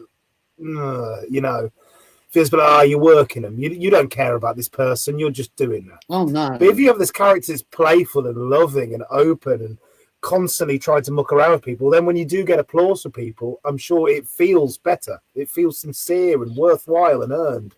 Oh, I mean, it was great. I mean, there was a guy called Scott the Magician, and he started off he'd come from America. He was a good magician. He started his street show in Covent Garden. Now he's got a massive, big magic show, terribly successful, and respect, Scott, respect, because he created all the illusions. He got together with a woman called Muriel, and they've been so successful. Anyway, Scott gave me a rubber pigeon. He said, I don't need it, you have it. And the whole idea was you put shaving foam inside it. So there was always pigeons on the west. Poopy pigeon. Yes, and I would walk along and go, bing, shit would drop out. And then I'd slowly walk to some people, and there was always someone who ran. And then you'd have this comic run with the pigeon shitting. It was a lovely gag. The pigeon ran out, and I could never get a pigeon that was like that. I could find plastic pigeons, but not the rubber one that you could squeeze. So you said before you did an old Keaton gag. That was the newspaper. So it just made me think. Yeah, it made me think when you said that. One of the things I've talked a lot on these interviews about with people is about originality. Something I'm particularly interested in, having come from learning as a hack and then trying to develop my own stuff. It's a subject that I find endlessly intriguing. What do you think about originality, about writing stuff, your own voice, your own content? What are your thoughts on the subject? I think it's great if you can, but it's not so easy. Is it essential? Are you in the Brian Reed camp of saying that, if you want to be a busker, you be a busker, but if you want to be an artist, street art, everything has to be written from you, and that would be very much Brian's stance on that. But Brian created odd things. Yes, he did. Well, he has was that a one-off. It fits him perfectly. Brian was a one-off. He is a creative. I mean, the actually interesting thing with Brian is he was okay on the street, did a good show, but when he went indoors, his style was magnificent. He didn't want to do it. But in cabaret, because he had he's a comic, a clown. He had little things that he did, and they're subtle, and subtlety doesn't necessarily work great in the street. But Brian had this really original guy. I've just noticed Ben Langley's come in again. I was tactically waiting to ask the question. I was trying to decide when I could get Ben's question in, but yeah. So Ben's asked. Great conversation. Thank you, Ben. Sorry I'm late. Yeah, Ben, you're late. Mel, did you ever do 3-man following? We did do this before, but let's touch on it again. Okay. He also gives another clarifying question. If so, how did that change the dynamic of punchline timing? God. All right. So when I first started, there was 3 of us. And then at some point when I went to stop doing the following show, I worked with microphone. So there was a 2-person following. And then sometimes, as I mentioned before, sometimes on a Sunday night, we'd have an 8-person or a 10-person. I mean, people like Brian joined in with that. Pete Milnerchek joined in with that. I don't remember everybody who's joined in with that. We should say that Ben is quite incredible. Ben Langley. Yeah, Ben Danger. Really good show in Covent Garden. He came sort of from acting and nowhere to being doing this good show. And then, Jesus Christ, he leaves Covent Garden and he starts writing pantomimes and performing and being in them. And oh my God, you talk about writing. The guy could write, you know, and has done lots of things and lots of creative things. So respect, Ben, respect. He's a powerhouse. Respect to you, Ben. Yes. Ben did ask this, right? And it was something I also thought, but I didn't want to interrupt you while you were talking about it. And I think this is the thing he's getting at when he's saying about changing the dynamic of the punchline and the timing is when you have more than one person working, you've got dual or triple focus. The attention of the audience isn't being focused into one pinpoint spot. It's going to multiple places. How do you deal with that? How do you not let a gag die because people are looking at the other guy? When we did the 8 or 10 man, I was in the front most of the time. So I led the timing and led the gag. They're just all copying me. But the 10 man it's like a conga line. Yes. Man, yeah. So the dynamic is much easier then because it's 10 people essentially forming one organism. Nuts. But when you've got the 3 guys and you're doing different stuff, then surely that's different. You're not one organism. You're not constantly all 3 of you center stage working together. You're doing your own things around space. How do you deal with gags and timing and perspective when you're doing that? So when we were doing the 3-person show, we knew each other really well. And so we would work as 3 people behind each other. Sometimes we'd split off and we'd be in the moment and we'd be aware of the others. And we knew each other so well, we'd fit together and we'd come together to do a gag. Someone led the gag and the other 2 would come flying behind to get behind that person and join in. So it was organic and people, well, Ben will know this from performing. You know, the key is that you have to work together. If it's just one person, you just have to work with yourself in one way, but you've got all the volunteers that you have to dialogue with, the audience you have to dialogue. But if you're working with performers, you have to be aware of them and not be egocentric. It's my gag.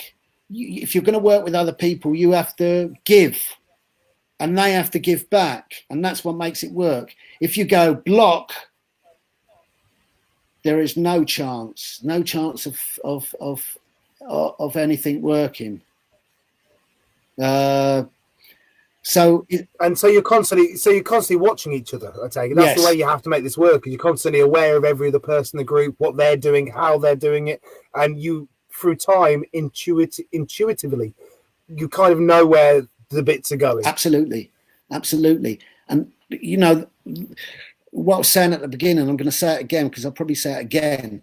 That for me, this clown, it's your humanity. It's been authentic, and with the audience, you're relating to the audience. If you have any volunteers, you're relating to them. If you're working with other performers doing the same thing, you're working with them. It's an awful lot of things going on, and you have to be totally focused in the moment, and you have to read what's going on constantly, and that's exciting. It seems like, yeah, very much so. And it seems like being a trio, you're cutting your workload into a third because you know there's one other person doing stuff, two other people doing stuff. And I always thought that group shows were a lot easier because of that. Because you think, well, I have to fucking hold the show here, whereas you can, relax, another person can take over.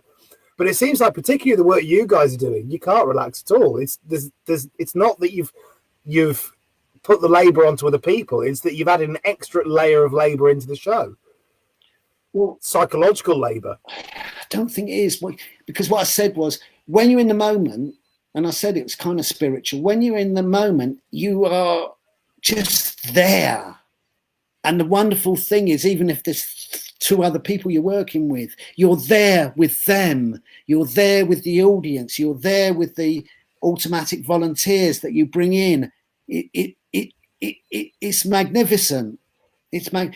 There was one thing that really made me laugh. So there's 10 of us or 8 of us or something at Covent Garden following this woman. Oh no, we ran in front of her and then fell down. 1, 2, 3, 4. And there was a space in between us. And this woman got the best laughs. She improvised something and it was really funny. She walked over each person and it looked like she was grabbing each person by the balls. And she went over each one like that with her hand. Well, the audience totally cracked up. And of course, we cracked up because who'd expect that, Yeah, and it's you know what a wonderful thing that is to be seen. I do have to say this. It does seem like you induced genital grabbing in the public. Yeah, twice. Yeah. Nowadays, got one of those faces. Nowadays, people would be, nowadays people would be going, oh, I won't allow that. Whoa. It's always like. Do you think, on this note, now you brought it up, I feel like I have to jump in the swimming pool on this one. Do you think that PC gone mad? Do you think that, and I don't think PC's gone mad, by the way, but I think it's an amusing catchphrase. Do you think that in the 80s, the crowds and their sentiment, what they put up with, is different than what they do in the 2015s, 2020s? I can't answer that. I don't know. I'm not performing on the street anymore. I just don't know. Well, from the 80s to the 90s, maybe then, because you were performing mid-90s, late 90s, right? Am I right in thinking that? You'd have to ask Microphone. He'd know better than me. Fair enough. So, talking about have you seen a change? Talking about the ball grabbing gag. Sorry, I've just got to go on. Yeah. There's a third. There's a third one.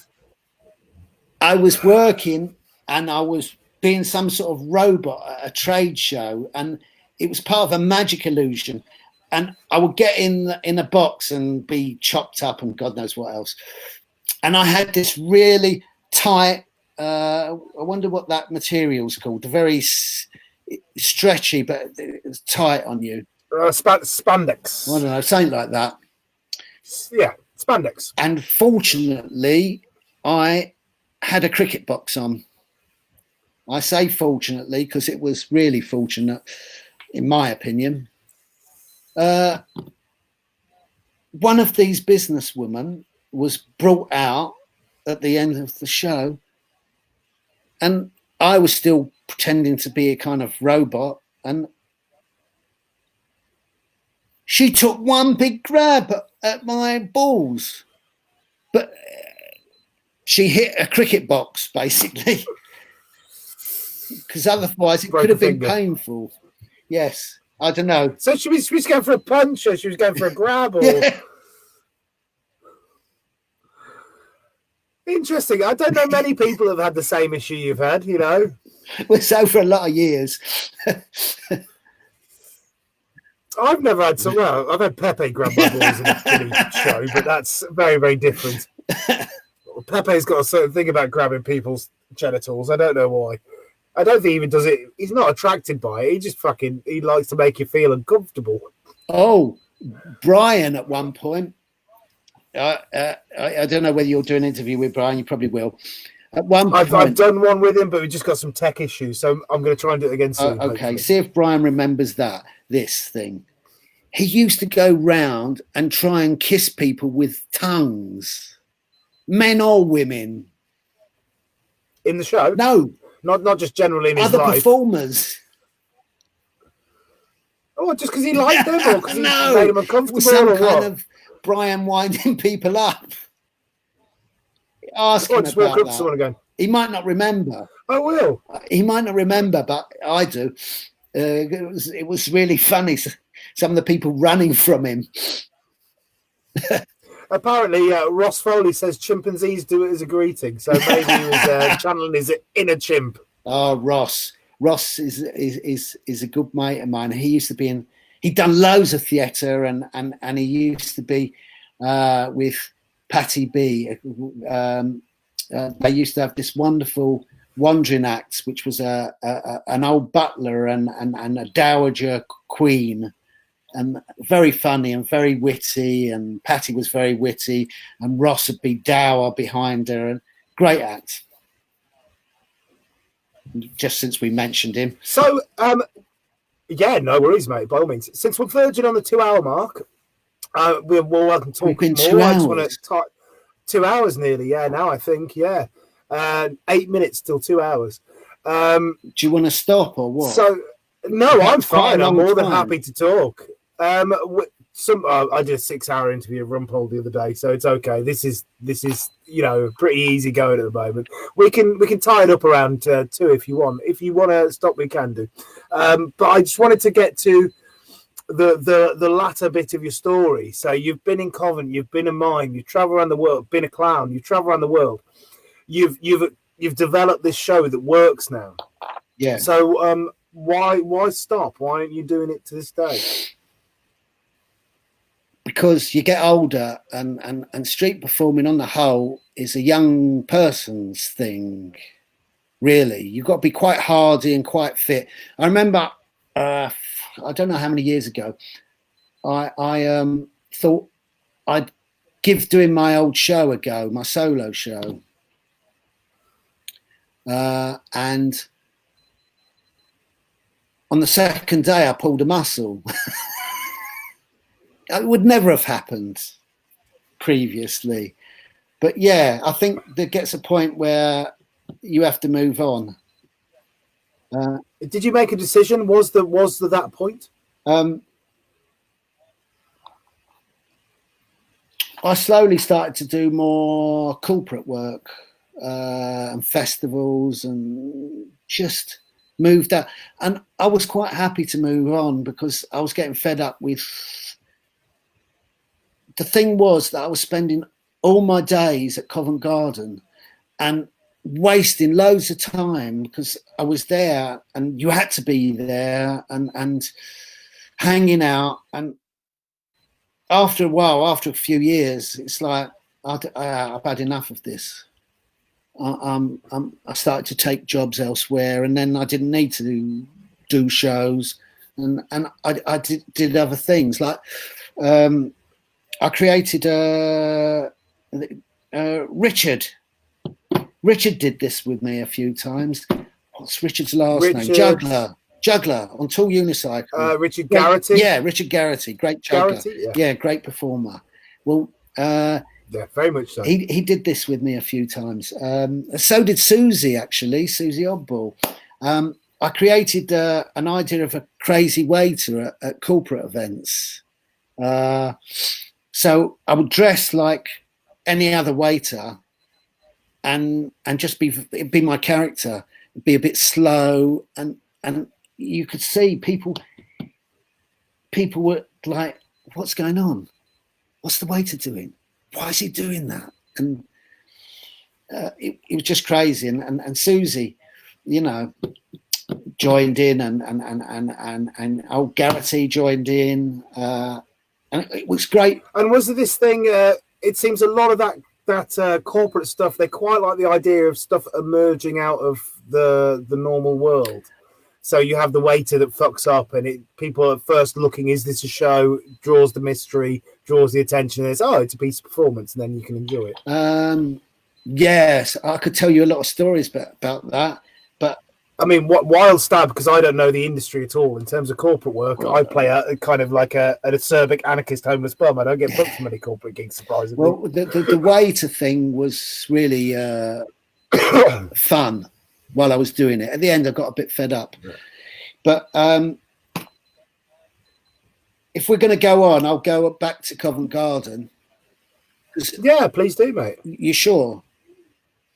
If you want to, you can do. I'm easy, mate. I'm easy, but do we tell the host to keep carrying on with the story, or is it? Well, you've got two choices. Either you can come back another time and tell more of the story again, or you can tell more of the story now. It's up to you. If you'd like to come back again, you're more than welcome to. I'll be happy to have you back here. What do you want?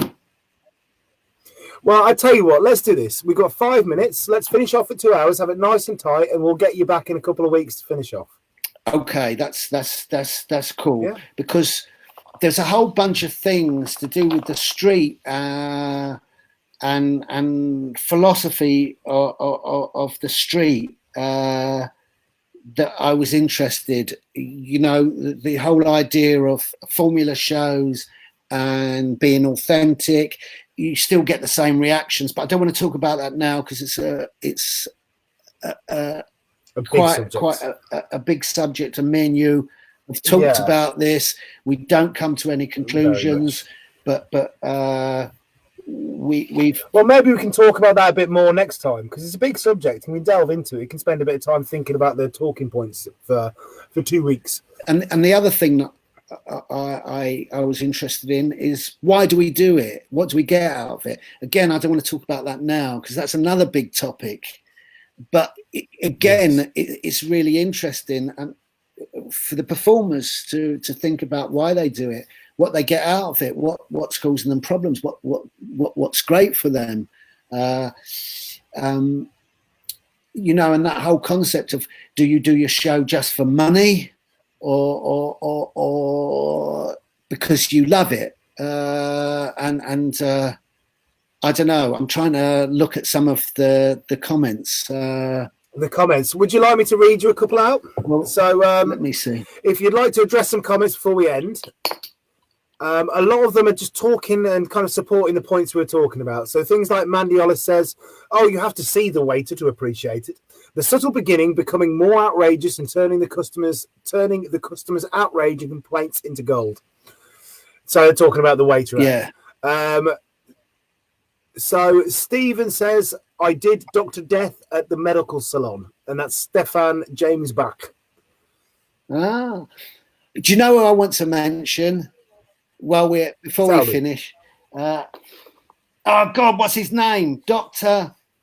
Stewart. Dr. Stewart. Yeah. Oh man, the guy was magnificent. He would just stand there and the audience would come. He didn't have to do anything. He did do things, but he was totally in control of the space and the people in a way that I could never do, because I didn't have that. He had this charisma that would pull people. I would have to do things and be this clown, where Stuart was just there. There's some people talk about, you know, another Melvyn, Melvyn breakdancer Melvyn. Yeah. People talk about him having this kind of presence with his eyes. He'll sit there, he'll go, yes, he has got something. And a crowd will build immediately around him. And apparently he got that eye thing from Stu. Apparently Stuart basically sat with him and they worked the eye thing out together. That was part of the thing, you know, the presence. There's another thing I wanted to talk about, which was Paul Morocco came to Covent Garden with this, and it just blew people away with this magnificent juggling show that was really professional and polished. And I think at the same time, maybe someone called Asian American, William Lee, maybe, I don't know. Paul could probably Master Lee. Paul can tell you, because at the same time. Yeah, Paul will be on Wednesday. If anyone's interested, Paul will be doing his second interview talking about the late hour of his career. Wednesday, check it out. And Rex Boyd came along as well, another one with a really polished act. And then on the other side, you've got some of the British acts that are really not polished. and a completely anarchic, and you know what I'm going to say, because he was the you know, great example of anarchy, which was Captain Keno, and we'll call him Paul for now, rather than Captain. But he had the most magnificent skills, because when he was growing up, he learned to be on films. Stunt? He's stuntman, and he had loads of brilliant skills, acrobatic skills, and just it's. Well, Mel, I can see that you're desperate to pour as much in the last few minutes as you can. Take a breath, relax. We'll do this in 2 weeks. We can do more information. Just for now, give people your last thought for the interview, and then we'll address everything else in 2 weeks. So just for now, your last thought for our chat that we've had. My last thought. The best thing, if you're a performer, for me, come from here, your heart, not from here. If there's any message, be nice, be kind, and come from here. Perform nicely. Don't take the piss out of people. It works, but maybe it's not so nice. But I'm not going to adjudicate on that. Everybody has got their own way of thinking. That's just my way of thinking, and it's not better or worse than anybody else. That's my last. But interesting to hear it. And thank you for sharing it. Mel, thank you for your time. Everyone else, thank you for your time. Thank you for watching. Yes. Thank you for listening to Two Old Guys Whine On. No, one old guy, one young guy. Bye. Relative. Bye-bye, everybody. Have a good one. Love you all. Goodbye.